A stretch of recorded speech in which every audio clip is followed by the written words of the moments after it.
Hare Krishna, welcome to all of you for this evening's Bhagavad Gita class. Reading from Bhagavad Gita as it is. We are in the chapter 13. The title of the chapter is Nature, the Enjoyer and Consciousness. And we'll be reading verse 34.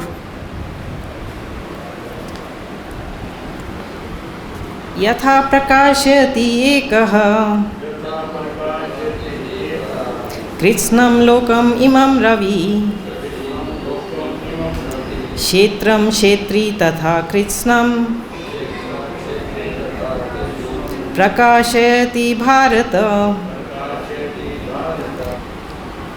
Word by word meaning. Yatha, as. Prakashayati, illuminates. Ekaha, one. Krishnam, the whole. Lokam, universe. Imam, this. Ravi, sun. Kshetram, this body. Kshetri, the soul. Tatha, similarly. Krishnam, all. Prakashayati, illuminates. Bharata, O son of Bharata. Translation by His Divine Grace A.C. Bhaktivedanta Swami Srila Prabhupada. O son of Bharata, as the sun alone illuminates all this universe, so does the living entity, one within the body, illuminate the entire body by consciousness.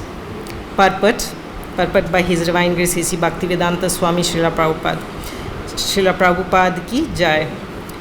There are various theories regarding consciousness. Here in Bhagavad Gita, the example of sun and the sunshine is given.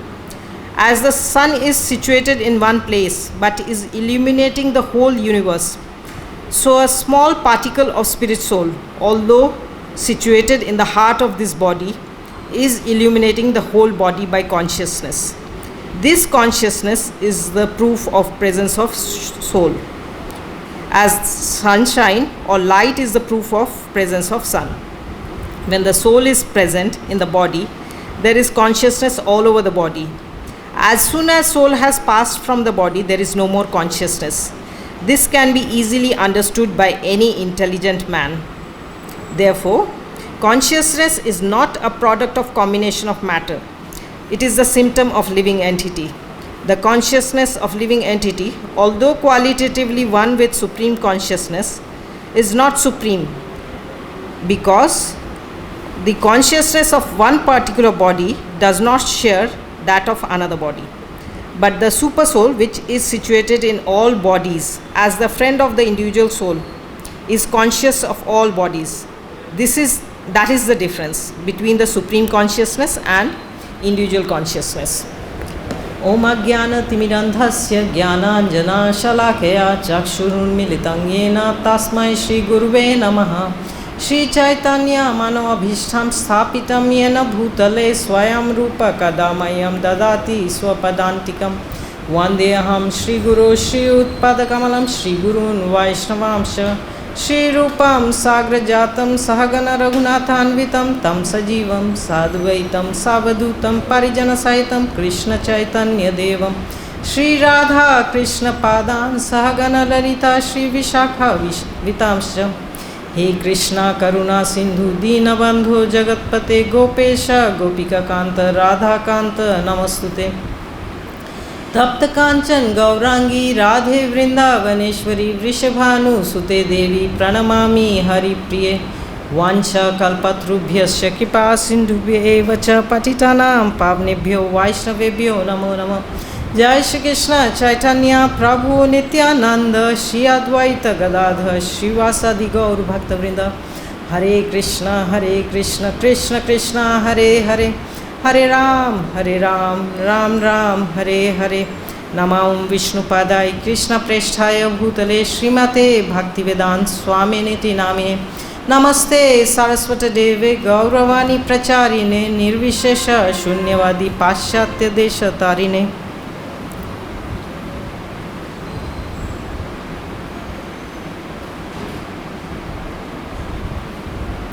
We'll read the translation once again. You can repeat after me. O son of Bharata, as the sun alone illuminates all this universe,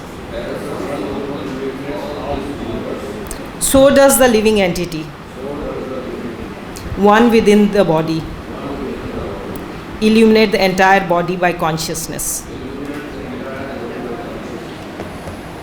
So here Krishna is giving an analogy. The previous verse also Krishna was explaining through analogy. Analogy means where there are several points of similarities. So here the soul is compared to sun. And what are the different similarities which have been pointed out in this translation and purport? One thing is that sun and both the soul and the sun, they are localized. Sun is situated in its orbit, and the soul also is situated in the region of heart. In several places of Bhagavad Gita is mentioned. The soul is seated in the region of heart. And then another similarity is that is spreading its influence, like the sun is spreading its influence all over the universe. The soul is spreading its influence all over the body. And the influence of sun is light, of course heat as well. But light, like even in a cloudy day, when we cannot see the sun, when the clouds have covered our vision, it cannot cover the sun, but it covers our vision. We may not be seeing the sun, but by seeing the light, we know the day has dawned. And it's morning time. The sun is there in the sky, whether we see it or not. So similarly, this influence of soul is perceived through consciousness. And other qualities is light, illumination means it illuminates. So illuminates means knowledge. Like sometimes we say, can you throw some light on it? So that means when you throw light means give knowledge. So it's knowledge, illuminating is knowledge, and consciousness, like somebody pinches our body or ant is biting our body somewhere. So we feel the pain, that is the symptom of consciousness.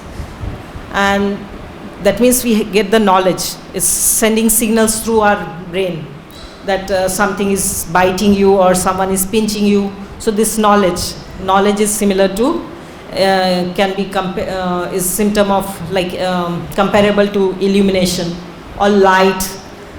Light means when there is light, we are able to see the things clearly.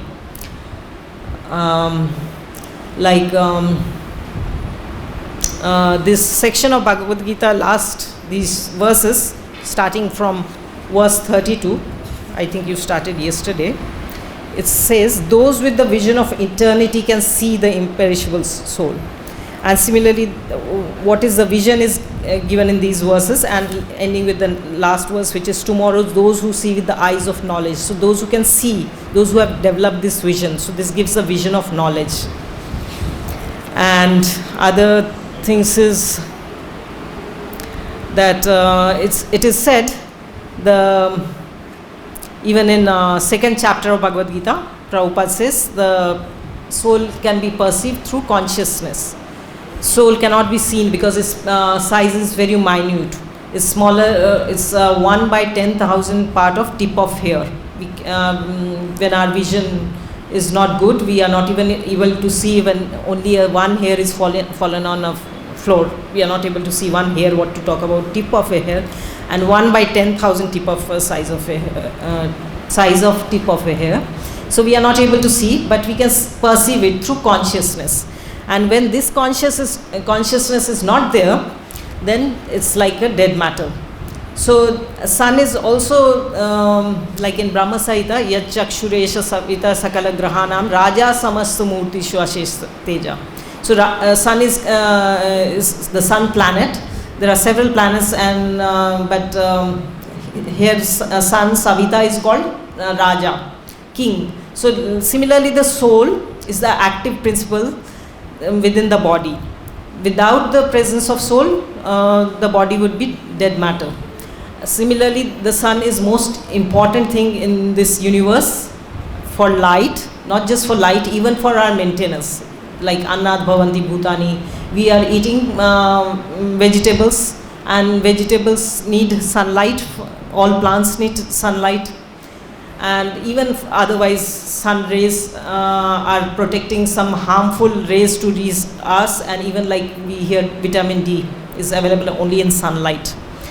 So sun is very important, and not that is the only important thing, but even like it says Shashi Shurya Netru, sun and moon are Yat Chakshuresa there also. Sun is the eyes, so one of the eyes. So sun and moon both are the eyes, but even the moon reflects the light of the sun.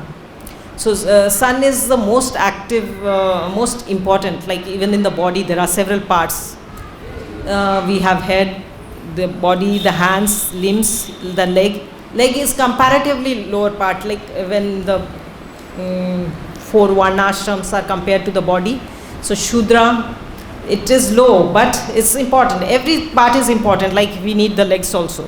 It's not, I mean, leg is important, but it's not, if someone doesn't have leg either from birth or through some accident lose their limb, but still they can live.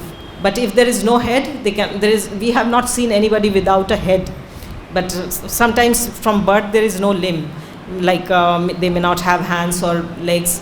So like that, there are some things which are more important and some are of lesser importance.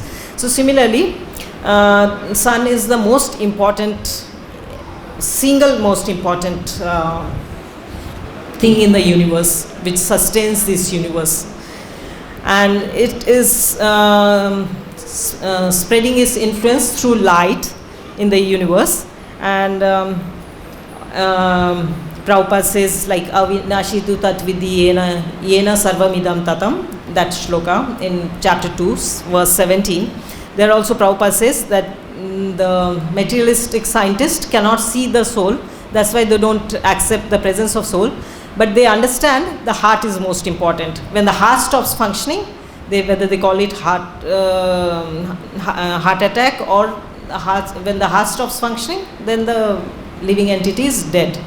The person is dead, or even other living entities, but mostly, I mean, the news is about the human beings. So that's why it's, when the heart stops functioning, the person is considered dead. So similarly about the soul, not similarly, actually it's the soul, which is situated in the region of heart. But because scientists do not know it, they cannot see it, there is no such instrument until today, or even in future there is no possibility of inventing or discovering such instrument which can see such minute particle. And it's very subtle also, that's why also scientists will not be able to see, but Bhagavad Gita gives us this knowledge. So those who can see this knowledge, Bhagavad Gita last section is Jnana Yoga. So it's talking about knowledge, and what kind of knowledge? Not the knowledge which is given in school and colleges, which is entangling, which is liberating.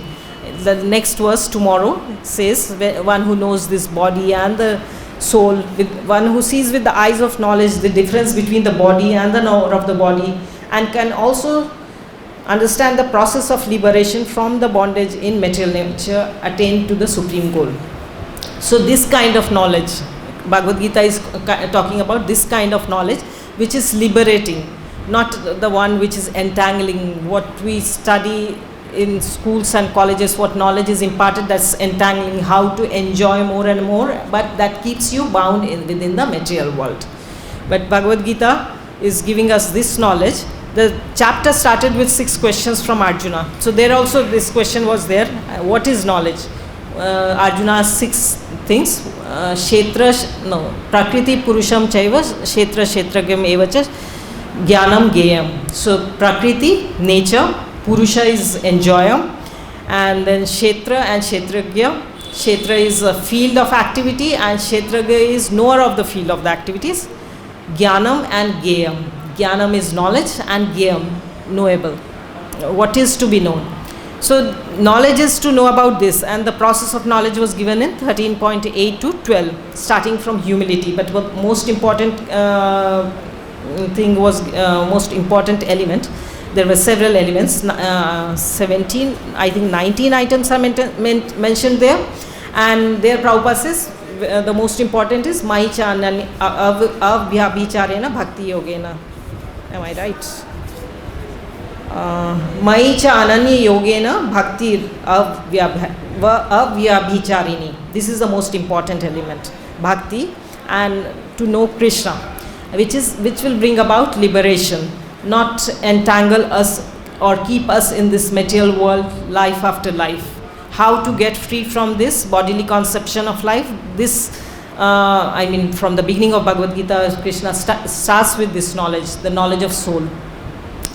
And so there is, theoretically, Krishna has tried to explain, and we have to practice this knowledge. How do we practice this? By practice of devotional service. As we practice devotional service, there can be different ways of executing our devotional service, but when we engage in devotional service, slowly the knowledge gets revealed, especially like if we are doing deity worship. Deity worship is considered one of the 5 most potent limbs of devotional service. There are 64 limbs, but of that 5 are most important, and of that one of the items is deity worship. Because like even to get into deity worship, we are chanting Bhuta Shuddhi mantra, that we chant the mantra that I understand that I am completely different from this gross and subtle body. So I am being reminded again and again. And when we worship the deities, we develop a relationship with them, and slowly the knowledge gets revealed. So, by reading the books, to some extent we'll get the knowledge. To at an intellectual level, some understanding will gain, but without some practical devotional service, we will not be able to realize the knowledge. It will remain on theoretical platform. So even some practical service is very important. And in this yuga, devotional service or bhakti yoga is very easily executed just by chanting of Hare Krishna Mahamantra. This is Yuga Dharma. We cannot do too many things. In Kali Yuga, we are very much disqualified to do anything. We are also disqualified, and there are not sufficiently, like even to perform yagya, there are not pure ingredients to perform yagya. There are no qualified brahmanas to perform those yagya or to purely chant the mantras.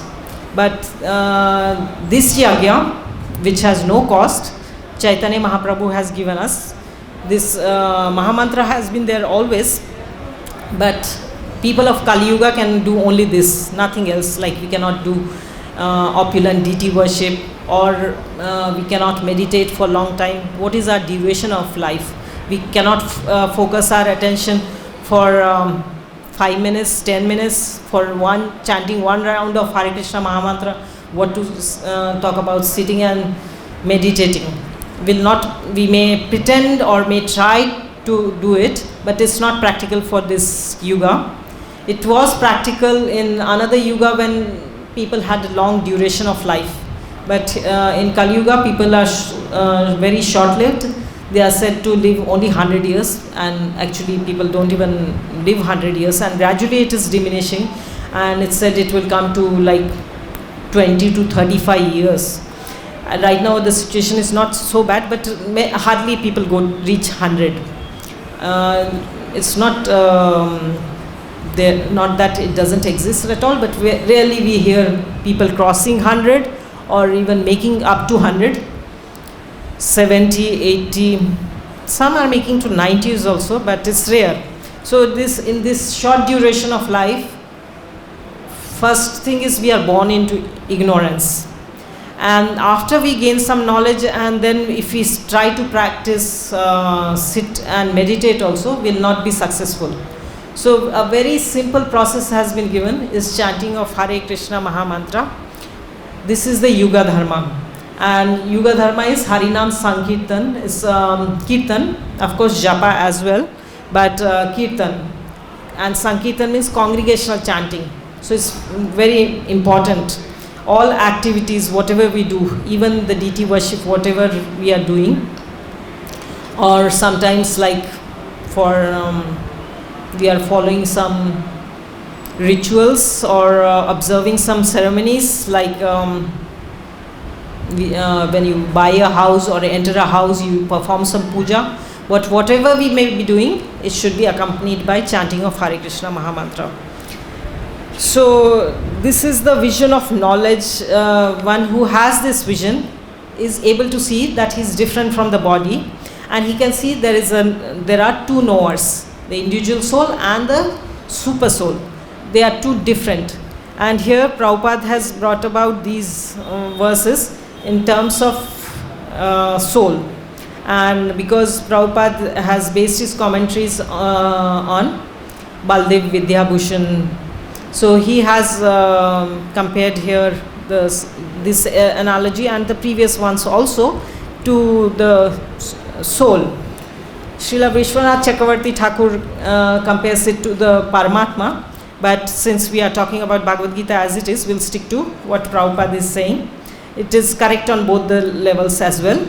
But even we can see what Prabhupada is trying to explain through the analogy of sun and the soul within the body. That sun, the light of sun illuminates the entire universe. So the consciousness pervades the entire body. So this is another point of similarity. And yeah.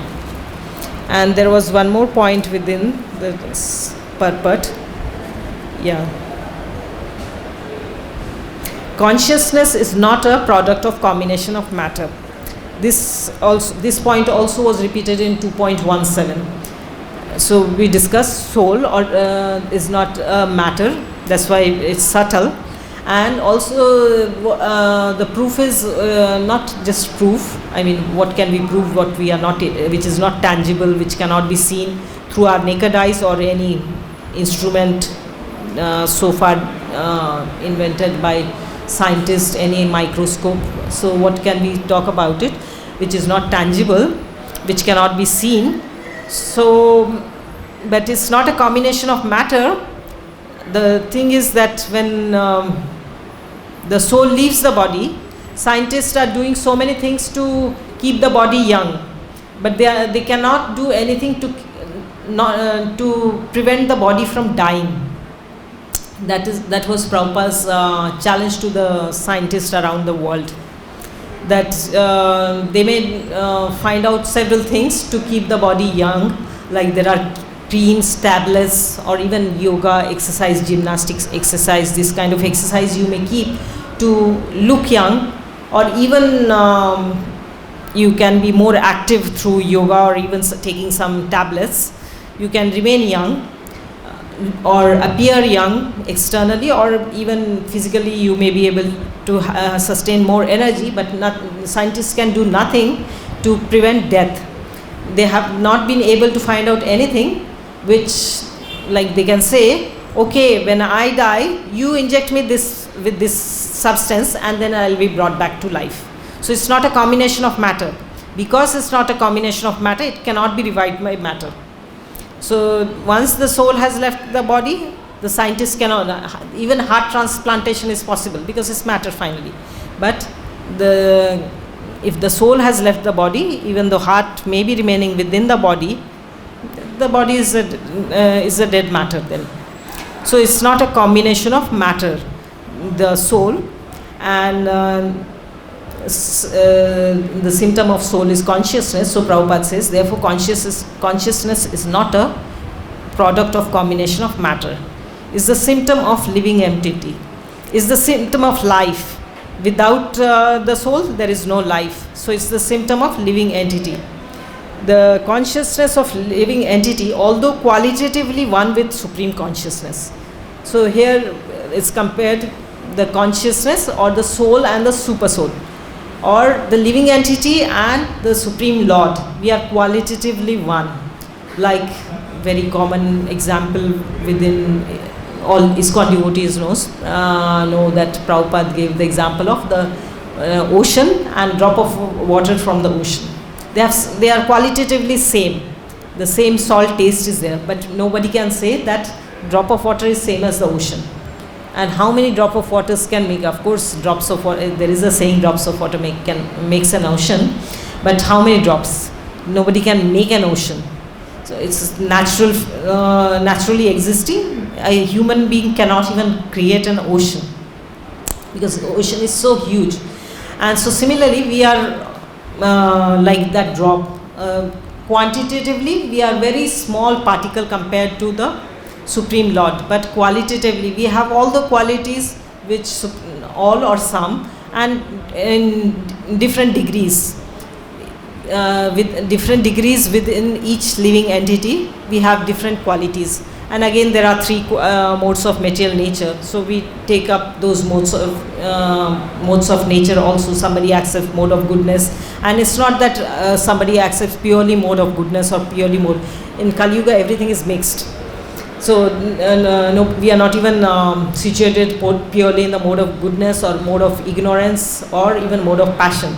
Everybody has some good qualities, some bad quality, and some passionate qualities also, but we can change. But finally,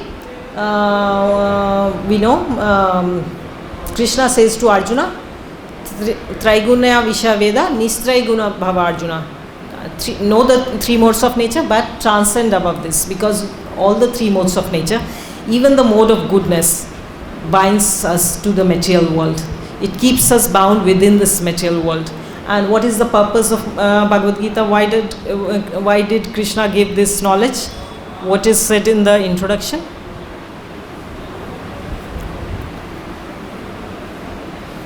It is to free the living entity from the clutches of this repeated cycle of birth and death. The science of Bhagavad Gita. I will see if I can find it quickly. The science of Bhagavad Gita is there in introduction somewhere.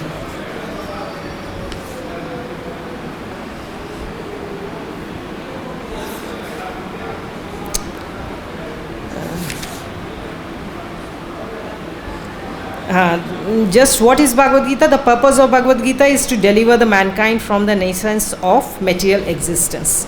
This material existence means repeated cycle of repeated birth and death. So this is the knowledge given in Bhagavad Gita. So not to keep us entangled, but how to get free from this cycle of repeated cycle of birth and death. And before coming to Krishna consciousness or having read Bhagavad Gita, we don't even know there is such a possibility. And at least by reading Bhagavad Gita, we have been given this process. And then it is up to us how much we apply to ourselves the knowledge that's been given. If we apply this knowledge in our day-to-day lives, we will see that how this knowledge is liberating, how Krishna is slowly revealing himself. Like Krishna says, Tesham satatyuktanam bhajatam pritipurvakam dadami buddhi yogam tam. I give them the knowledge. So to whom? Those who are continuously engaged in my service. So right now, everyone is busy. Everyone is busy in different activities. But what is most important is to engage in service of Krishna. Not that does that mean that people should not do outside jobs to maintain their families or life or livelihood? Should they not do? No, they can do that, but they should be able to connect it with Krishna. See their family members as part and parcel of Krishna, not just the relationship out of the body. Like that, if they see, they can continue with their knowledge, and at the same time, like when Arjuna was refusing to fight, Krishna didn't say, okay, I'll do it. Okay, you are feeling so much lamentation. Okay, so you don't have to do it. Krishna enthuses Arjuna to do it. He gives the knowledge that even if you try to refrain from it, you will be engaged in it, because this is your dharma. You are Kshatriya. You will be engaged. You will be forced to fight. So that's your nature. So we have a nature, we have to engage our nature in connection with devotion, in connection with Krishna. How to connect our activities to Krishna, that knowledge is given here. Otherwise we can simply see how my knowledge or my activity is going to please Krishna. Like Krishna says, yat karoshi yat asnashi yat juhoshi yat dadasi yat, something you do, okay, do it for me. Last chapter there was Krishna says, first is he says, give your full intelligence to me and continuously think about me. If you cannot do this, okay, give some portion of your this thing.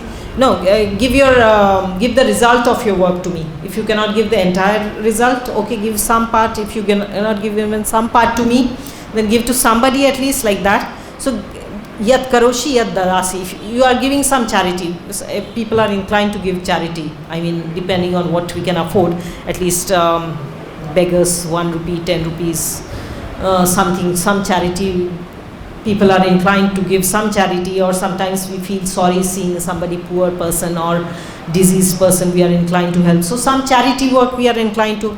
So Krishna says, give it to me. Otherwise anything else if you do, it will be entangling. So this is the highest knowledge that Krishna is trying to give us. We also said that mode of goodness is also entangling. In the further chapters it will come, that mode of goodness binds to happiness and knowledge. Those in the mode of goodness, they think we are happily situated, they may be doing good works, so they may not be having so much suffering that every time life seems a pain. Maybe there's of course some pain is always there. Nobody has a life free of any pain at all. Like mainly 4 pain which have been defined is Janma, Mrityu, Jara, Vyadhi. Of course the pain of Janma, the living entity or the child himself or herself is suffering, and the other his parents or relatives cannot perceive. But the pain of death, Mrityu, Jara, old age and disease, these are there everywhere.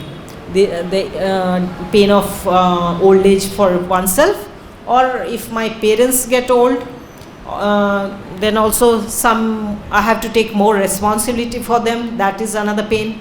Or when somebody is sick, whether child is sick or mother is sick, or I am myself sick, there is some pain. When the child is sick, I am not experiencing the physical pain, but the mother or the parents, the caretakers have mental pain, anxiety that this person should get well, their beloved ones should get well. So that kind of pain is always there. So no, and these 4 things of course is happening everywhere, in every family, everyone's house, everyone's life, they come across these 4 things. And even if somebody is alone, so the pain of birth we have forgotten, but other 3 will sooner or later, like old age is at young age we are not experiencing the pain of old age, but as we are getting old slowly we are experiencing, and as we get old we'll surely see the pain.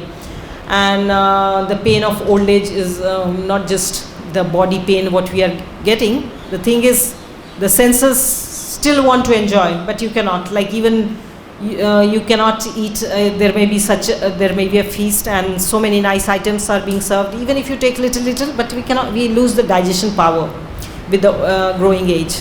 So this is also a pain. So in various ways we can see that old age, disease and death, these are pain. The pain of birth we have forgotten, but Shastras give us this knowledge of pain of birth also.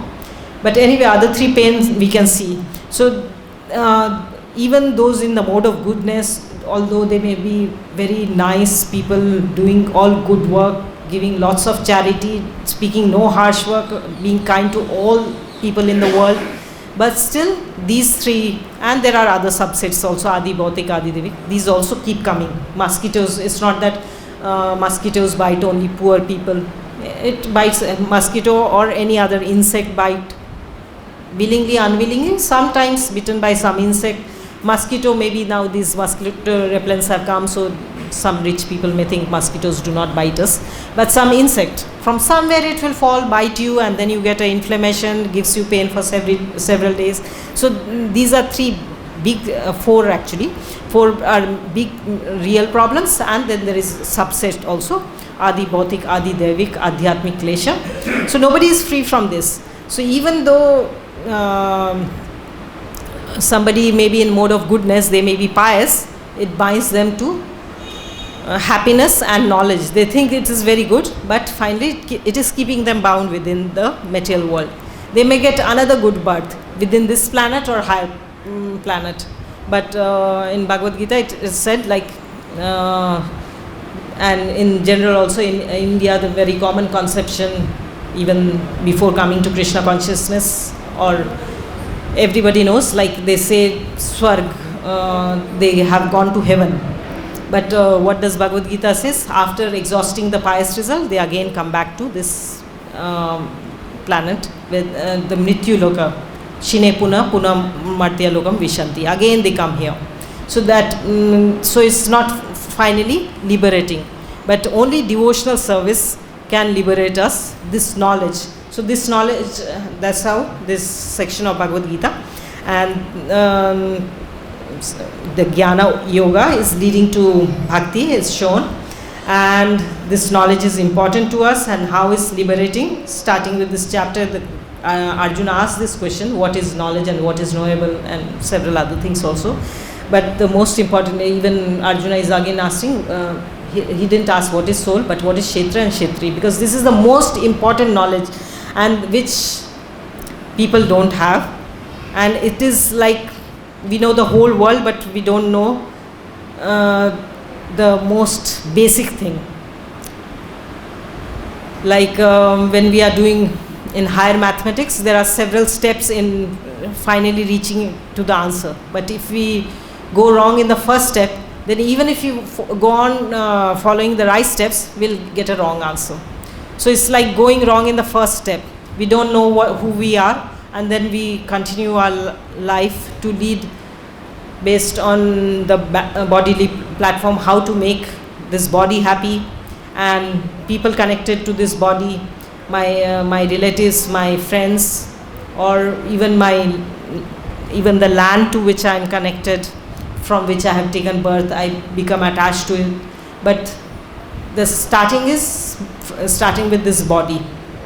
And even this, although I am seeing this body is changing, actually this should be very easily perceivable, but before we read Bhagavad Gita, or without saints like Prabhupada who could make us understand that we are not this body, although it should be so plainly evident that so many bodies I have changed within this lifetime also, but still I am thinking I am this body. Which body I am? Nobody thinks that.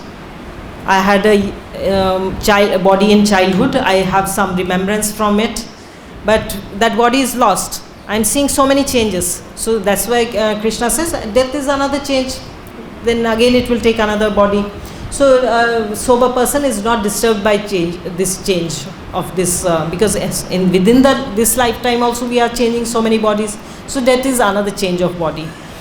So a sober person is not disturbed by this change, but we have to do something to get out of this entanglement. The soul has to get free from this embodiment, this gross and subtle covering, free from this. So and it is not just this externally getting rid of it, even this knowledge is liberating. Like when we discharge devotional service based on this knowledge that I am a spirit soul, I am doing it for pleasure of Krishna, then we are no more within this material world. The external circumstances may be same, the scorching sun is there, not that we will not feel the heat, or I will not sweat, I will not fall sick. These things will happen, but it will not so much affect me, because I know I am not this body. And we can continue with our devotional service with more determination, with ease, without being overwhelmed with some temporary sickness. So that's why this knowledge is most important. And one who can see this way, one who has developed this vision, this light, this vision, he can be liberated and attain the supreme goal that's there in tomorrow's verse. So here I'll stop, and if there are any questions or comments, you are welcome to contribute.